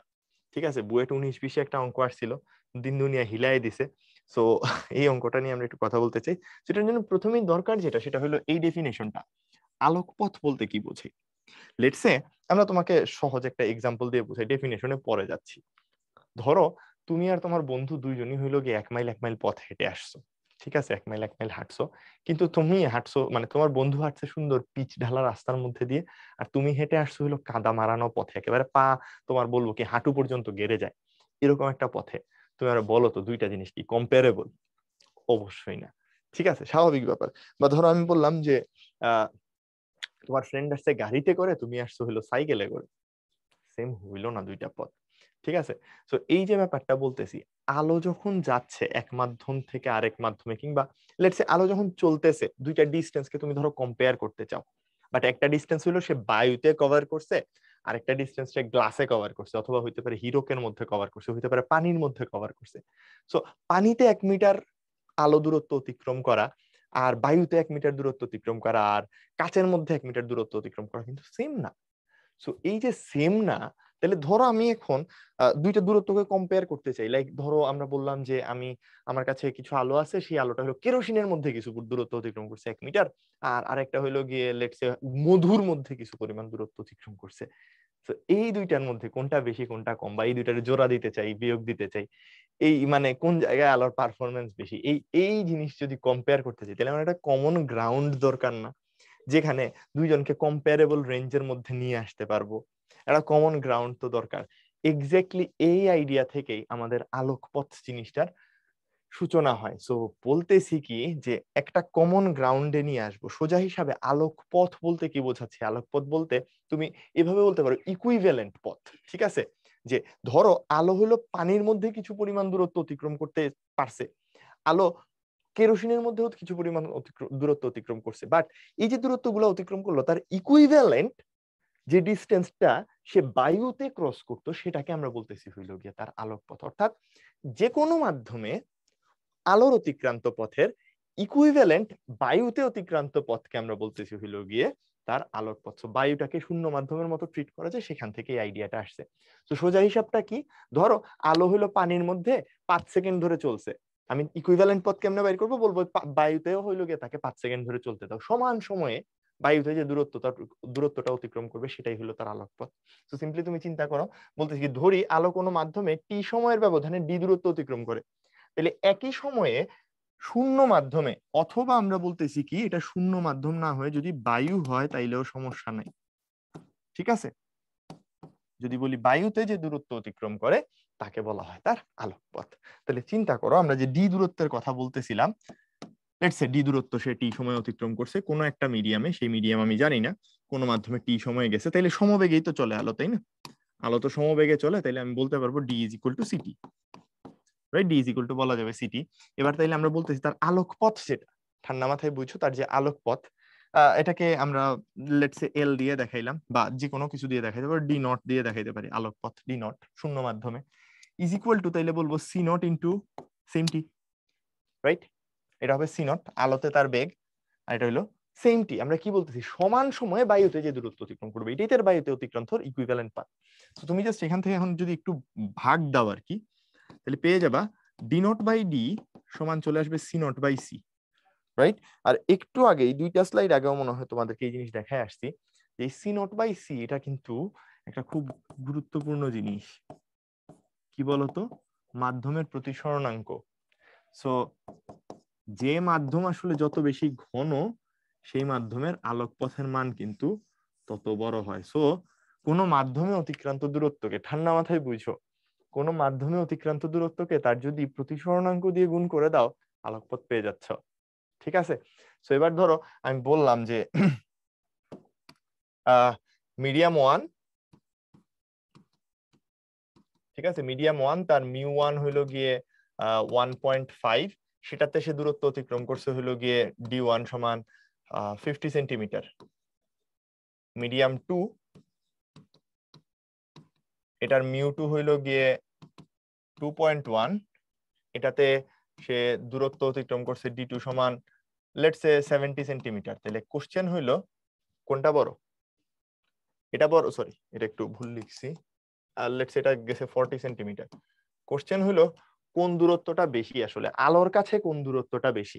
সো আমার আসলে তখন কিন্তু এই কম্পারিজন করার জন্য আমি যদি জিজ্ঞেস করি D one greater than D two নাকি D two greater than D one, আমি আসলে কেমনে বুঝবো, এই কম্পারিজন তো করা যায় না। সো তখন আমরা কি করব, ডি ওয়ান এর বায়ু মাধ্যমে হিসাব করব কত হয় ডি ওয়ান এর ইকুইভ্যালেন্ট পাথ, তাইলে এটা হবে মিউ ওয়ান ডি ওয়ান, দেন আমরা ডি টু এর বায়ুতে পথ বাইর করব মিউ টু ডি টু, দেখবো কত কত হয়। এটা যদি করি তাহলে কত আসে একটু দেখি তো, 50 আর 1.5 করে দিলে কত হয়, 50 আর 1.5 এটা চলে আসবে 75,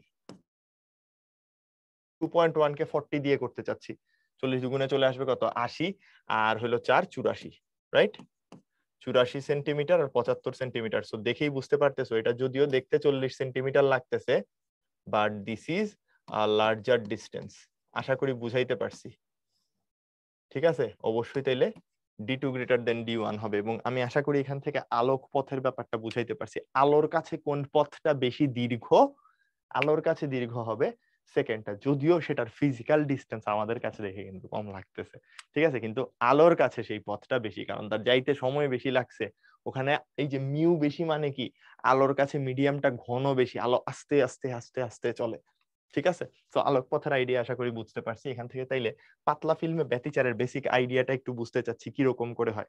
আমরা খুবই সিম্পল একটা কেস নিয়ে চিন্তা ভাবনা করব, খুবই সিম্পল। সো বেসিক্যালি সহজে যদি চিন্তা করি, লেটস সে আমার এখানে হলো একটা ফিল্ম আছে, এতটাই বাঁকা হইলো, ওকে ঠিক আছে, আর এই নাও আরেকটা ফিল্ম, মানে ফিল্মের দুই মাথা। সো আমি বললাম কি এই জায়গাটা ধরো একটা হালকা মাধ্যম, এটা থেকে একটা ঘন মাধ্যমে গেল, দেন আবার হালকা মাধ্যমে আসলো, মানে নিচে আবার হালকা মাধ্যম। সো কাহিনী যেটা হইতেছে তোমার এখানে ব্যাপারগুলো ঘটবে কিভাবে এটা বোঝাটা জরুরি আর কি, যে ঘটনাক্রম যাকে বলতেছি। লেটস সে এখানে এসে একটা আলো আপতিত হয়েছে, আমি একটু কালারটা চেঞ্জ করে নিই এখান থেকে।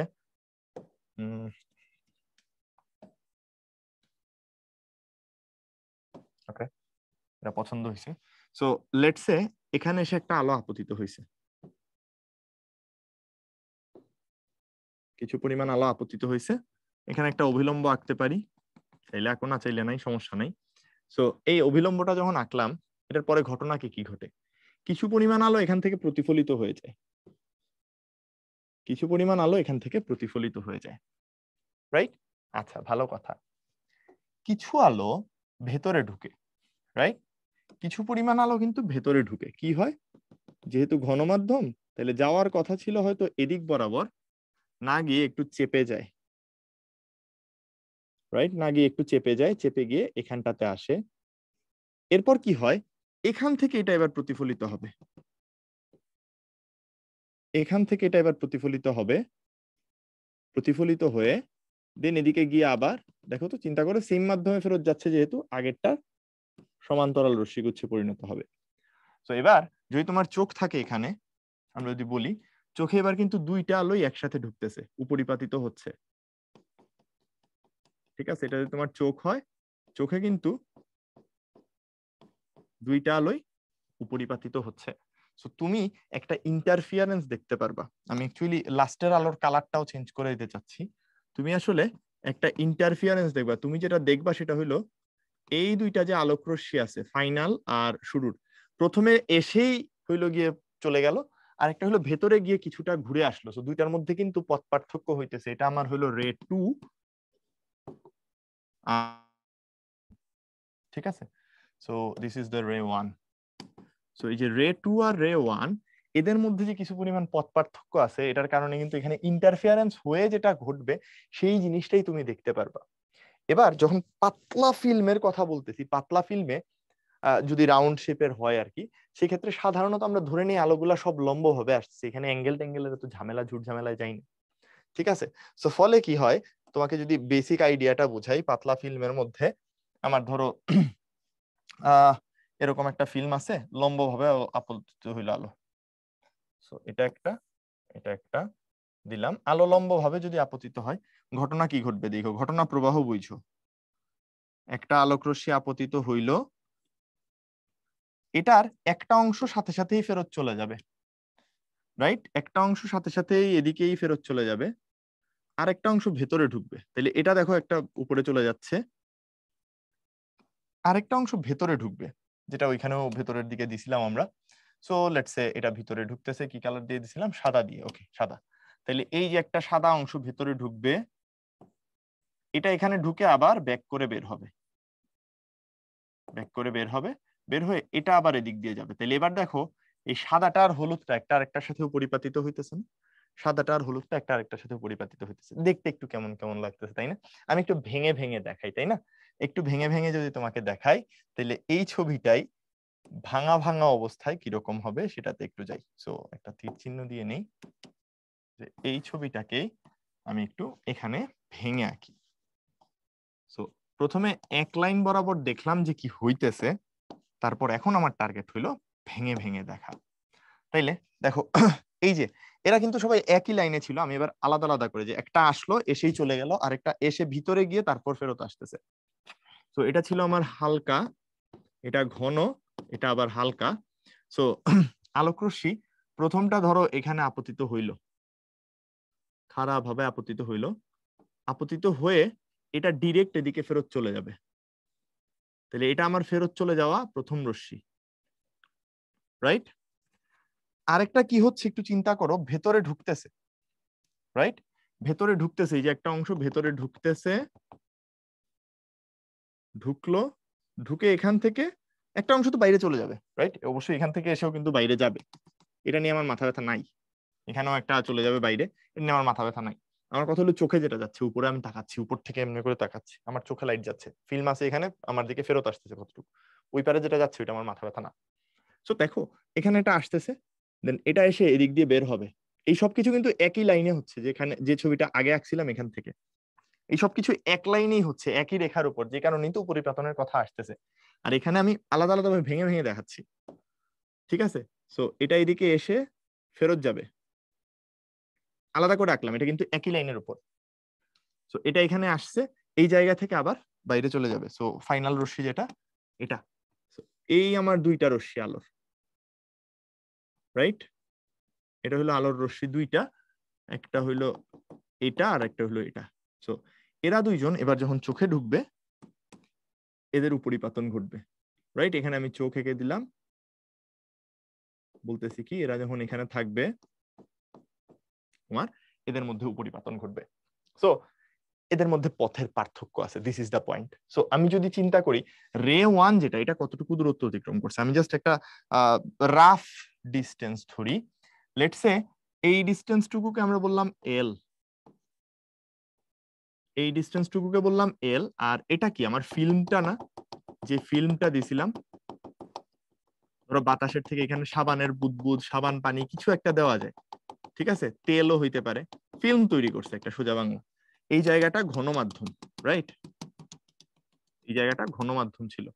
সো তোমাকে যেটা বলতেছি যে এইটুকু দৈর্ঘ্যকে এল বলতেছি, আর ফিল্মের যে পুরুত্ব, ফিল্মের পুরুত্ব টি দিয়ে দেখাচ্ছি, ফিল্মের পুরুত্ব টি দিয়ে দেখাচ্ছি। এখন কমন সেন্স যদি খাটাও, প্রথম যে রেটা আছে রে ওয়ান, তার অতিক্রান্ত পথ কতটুকু? রে ওয়ানের এখান থেকে পুরাটা যাইতে অতিক্রান্ত পথ কতটুকু, জাস্ট সিম্পলি চিন্তা করো। তাহলে সে এল পরিমাণ আসলো, এল পরিমাণ গেল, রাইট? ঠান্ডা মাথায় চিন্তা করো কতটুকু হইলো, এল আসছে, এল গেছে। তাহলে চিন্তা করো রে ওয়ান এর অতিক্রান্ত পথ হবে টুয়াইস এল, আসছে এল গেছে। বাট এখানে একটা গ্যাঞ্জাম আছে। কি গ্যাঞ্জাম বলি, আলোক রশ্মি মানে তরঙ্গের প্রতিফলনে এখানে একটু কাহিনী আছে। তরঙ্গের প্রতিফলনে ফেজ শিফট হয়ে যাইতে পারে, ঠিক আছে? তরঙ্গের প্রতিফলনে ফেজ কিন্তু শিফট হইতে পারে। যারা তরঙ্গ চ্যাপ্টার পড়ছো, তরঙ্গের প্রতিফলন পড়ার কথা, যদি বেসিক আইডিয়াটা বুঝতে চাও, জিনিসটা অনেকটা এরকম যে যখন আলো আসলে হালকা থেকে ঘনতে যায়, হালকা থেকে ঘনতে যাবার সময় যদি প্রতিফলন হয়, প্রতিফলিত রশ্মিটা ফেজ চেঞ্জ করে, ফেজ শিফট করে। প্রতিফলিত রশ্মি দশা পাই পরিমাণে পরিবর্তিত হয়, পাই পরিমাণ পরিবর্তন ঘটে, অর্থাৎ সোজা হিসাবে কিছু এক্সট্রা দশা এখানে অ্যাড হয়ে যায়, ঠিক আছে? কিছু এক্সট্রা দশা এখানে অ্যাড হয়ে যায়, অর্থাৎ এখানে এসে যখন এদিকে যাচ্ছে, ধরো যাচ্ছিল এই ওয়েভটা, এটা যদি গিয়ে থাকে এদিক বরাবর, প্রতিফলনের পর যখন ফেরত আসবে, সরি এটা আর এরকম থাকবে না, এটা তখন এরকম উল্টায় গিয়ে ফেরত আসবে, ঠিক আছে? ধরো আলোক রশ্মি যাচ্ছিল হইলো এই পালসটা, আসার সময় উল্টে গিয়ে ফেরত আসতেছে, তার মানে দেখো যেটা যাচ্ছিল সেটা কিন্তু আর ফেরত আসতেছে না, আসতেছে তার উল্টা ভার্সনটা, অর্থাৎ পাই পরিমাণ শিফটেড, রাইট? পাই পরিমাণ শিফট হয়ে গেছে। একটা তরঙ্গ যদি এরকম থেকে থাকে, তার পাই পরিমাণ শিফটেড ভার্সন মানে কি, উল্টে যাওয়াটা। সো এই ব্যাপারটা যদি বুঝে থাকো, তাহলে চিন্তা করো পাই পরিমাণ দশা এড হওয়ার মানে কি, কিছু পরিমাণ এক্সট্রা পথ এড হচ্ছে। এই যে পাই পরিমাণ দশা পাই, তার মানে আসলে পথের পার্থক্য কত, এক্সট্রা পাথ কতটুকু অ্যাড হচ্ছে বলতো? এক্সট্রা কিছু পাথ অ্যাড হচ্ছে, দ্যাট ইজ বেসিক্যালি λ/2। এটা জানার কথা তোমাদের, রাইট? আমাদের প্রথম লেকচারেই আমরা এই সম্পর্ক পড়াইছি। সো এটা যদি হয়ে থাকে রে ওয়ানে, তার মানে এইটুক তো বুঝলাম 12 পরিমাণ পথ গেছে, আর যখন রিফ্লেকশনটা হইলো, এই যে এখানে সেটা যখন রিফ্লেক্টেড হয়ে যাচ্ছে, তখন আরো λ/2 পরিমাণ পথ অ্যাড হয়েছে তার মধ্যে, রাইট? রিফ্লেকশনের কারণে। ভালো কথা। এবার রে টু এর কথা চিন্তা করে, যেটা আমার রে টু R2, এটা হলো R1, ওকে? সো রে টু তে যখন যাব, তার অতিক্রান্ত পথ একটু চিন্তা করো। ও, আর যদি এটা ঘন থেকে হালকাতে যায় তাইলে সেক্ষেত্রে কিছু হয় না, ঠিক আছে? ঘন থেকে হালকাতে গেলে সেম অ্যাজ ইট ইজ, হালকাতে গেলে নো এক্সট্রা পাথ, ঠিক আছে? এটাও মনে রাখো, হালকা থেকে ঘনতে গেলে কিছু পরিমাণ এক্সট্রা পাথ অ্যাড হয়, বাট ঘন থেকে হালকাতে গেলে এটা হয় না। সো সেম ফেজেই ফেরত আসে, মানে তুমি যা পাঠাবা সেমটাই ফেরত আসবে, ওকে? সো যেটা বলতেছিলাম যে রে টু যেটা, এটা তাহলে দেখো এল পরিমাণ আসছে, এদিকে এল পরিমাণ গেছে, ভালো করে বুঝো স্টার্ট হয়েছিল কোথা থেকে, এখান থেকেই কিন্তু, এল পরিমাণ আসলো, টি পরিমাণ ঢুকলো, আবার টি পরিমাণ উঠলো, আবার এল পরিমাণ গেল। ভালো করে বুঝো, এল, তারপর টি, তারপর আবার উঠলো টি, তারপর আবার গেল এল। তার মানে কত হয়ে যাবে বলো তো? এখানে চলে যাবে হইলো গিয়ে তোমার, সহজভাবে যদি বলি, আসবে হলো টুয়াইস এল প্লাস টুয়াইস টি, দুইবার এল দুইবার টি, এল এল ভিতরে টি টি। কিন্তু সমস্যা হইলো, গরুর সাথে কি ছাগল যোগ করা যায়? বেগের সাথে কি বল যোগ করতে পারো? পারো না। তাহলে তুমি চিন্তা করো, এটা বায়ুতে ক্রস করছে 2L, আর 2T ক্রস করছে কোথায়? 2T ক্রস করছে এই যে ফিল্মের ভিতরে, যে ফিল্মের প্রতিসরণাঙ্ক হয়তো মিউ, ঠিক আছে, ফিল্মের প্রতিসরণাঙ্ক আমরা ধরে নিলাম মিউ। তাহলে ফিল্মের মধ্যে যদি 2T পরিমাণ দূরত্ব অতিক্রম করে থাকে, এটা তো বায়ুর সাথে কম্পেয়ারেবল না। কম্পেয়ারেবল না, এই দুইটা জিনিসকে কেমনে যোগ দিবা? হবে তো না। তাহলে কি করব আমরা? এটার ইকুইভ্যালেন্ট ডিসটেন্সে যাব, যেটা একটা স্লাইড আগে এখানে পড়ে আসছি, যে যে কোনো মাধ্যমে অতিক্রান্ত দূরত্ব যদি ডি হয়, তার ইকুইভ্যালেন্ট বায়ুতে অতিক্রান্ত পথ হলো গিয়ে মিউ দিয়ে গুণ করা যে পথটা। সো 2T যদি তার এইখানে অ্যাকচুয়াল অতিক্রান্ত পথ হয় বায়ুতে, এই যে বায়ুর দূরত্বের সাথে যদি যোগ করতে চাই, তাহলে আমার বায়ুর সাথে কম্পারিজনে যাইতে হবে। তো কি করব? এটা হয়ে যাবে 2T ইন্টু মিউ। তাহলে এই যে দুইটা পথ আছে, দুইটা রে 1 আর রে 2, তাদের মধ্যে পথ পার্থক্য তৈরি হইলো না? রে 1 আর রে 2 এদের মধ্যে তাইলে পাথ ডিফারেন্স ক্রিয়েট হইলো। সো এদের মধ্যে এই পাথ ডিফারেন্সটা কতটুকু হইলো এটাই বের করব প্রথমে। সো এই পাথ ডিফারেন্স, অনেক থিওরি পড়ে ফেলতেছি, ইজ ইকুয়াল টু, তোমার চলে আসবে, একটু চিন্তা করে দেখো, জাস্ট রে 2 মাইনাস রে 1 করে দাও, রে 2 মাইনাস রে 1। সো কত হয়ে যাবে? সিম্পলি চিন্তা করো, 12 12 কাটা, জাস্ট থাকবে twice mu T minus lambda by 2, twice mu T minus lambda by 2। এটা হলো পাথ ডিফারেন্স। তাইলে এখন তুমি চিন্তা করো, এখান থেকে যদি গঠনমূলক ব্যতিচার ঘটতে হয় এই দুইটার মধ্যে, যদি এবার গঠনমূলক ঘটাইতে চাই আমরা, যদি চাই যে এখানে গঠনমূলক ঘটুক, তাইলে এই যে path difference, that path difference twice mu t minus lambda by 2 should be equal to n lambda। যদি ধ্বংসাত্মক ঘটাইতে চাই, মানে যদি দেখতে চাই যে কোনো আলোই নাই, হ্যাঁ, ধ্বংসাত্মক যদি ঘটাইতে চাই, তার মানে কি হবে বলতো?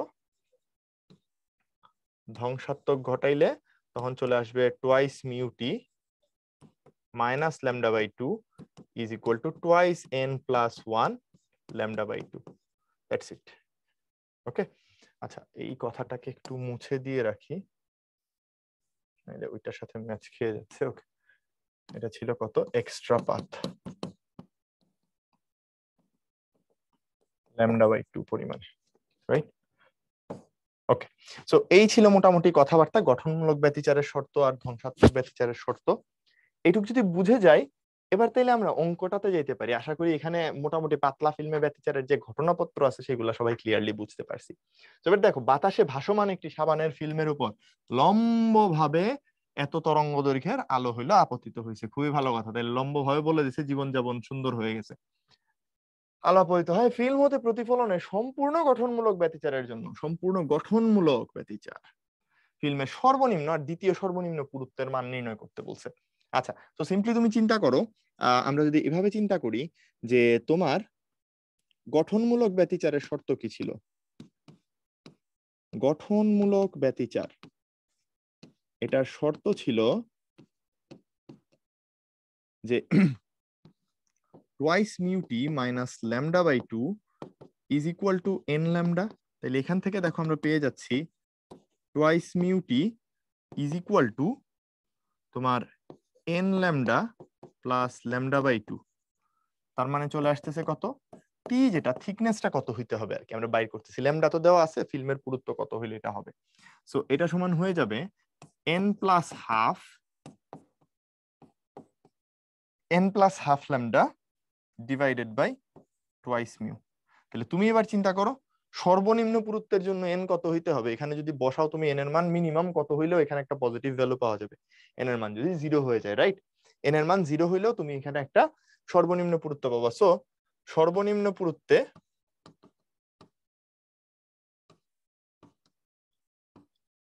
পুরুত্ব t minimum is equal to half lambda 0, এভাবে লিখো 0 plus half lambda divided by 2 mu. Just লিখে দাও কত আসে দেখো।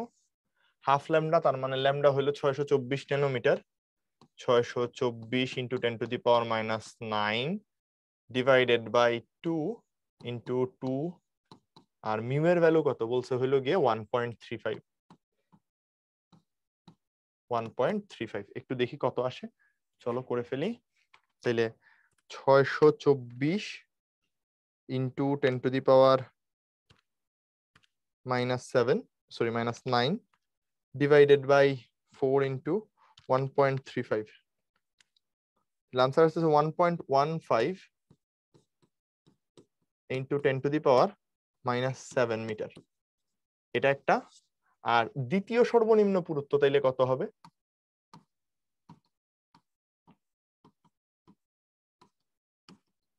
দ্বিতীয় সর্বনিম্ন পুরুত্ব,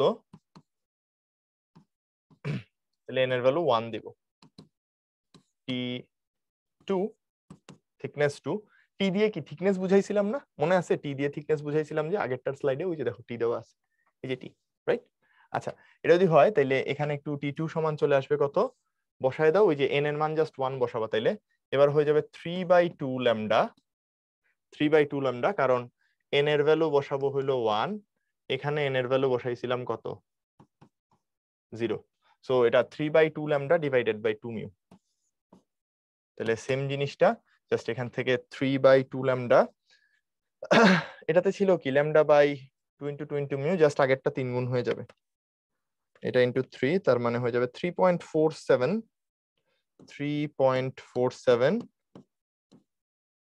into 10 to the power minus 7 metre. That's it. এই তাইলে হইলো আমাদের পুরুত্বগুলার মান। অঙ্কটা বেশ ক্রিটিক্যাল ছিল, আশা করি এটা বুঝতে কারোর খুব একটা অসুবিধা থাকার কথা না, কারণ এইখানের থিওরিতে আমি বেশ ইন ডিটেইল এক্সপ্লেইন করার চেষ্টা করছি যে থিন ফিল্মে ব্যতিচারে তুমি আসলে সূত্রগুলো কিভাবে খাটাবা। এটুক বুঝলে অঙ্ক করা আসলে খুব একটা কঠিন কিছু না। তো যাই হোক, এই ছিল আমাদের আজকের লেকচারের টপিক। আশা করি এই যতগুলা কনসেপ্ট আছে সবগুলা কনসেপ্ট খুব ভালোভাবেই তোমরা বুঝতে পারছো। এখন বাসায় একটু ভালো করে তাইলে প্র্যাকটিস করতে থাকো অঙ্কগুলো, তাহলে আর ব্যতিচারের অঙ্কে আটকাবা না। ভালো থাকো, সুস্থ থাকো সবাই, দেখা হবে পরের লেকচারে আবার অপবর্তন, একক চির, তারপর গ্রেটিং, এগুলা টপিক পত্র নিয়ে। ততক্ষণের জন্য বাই।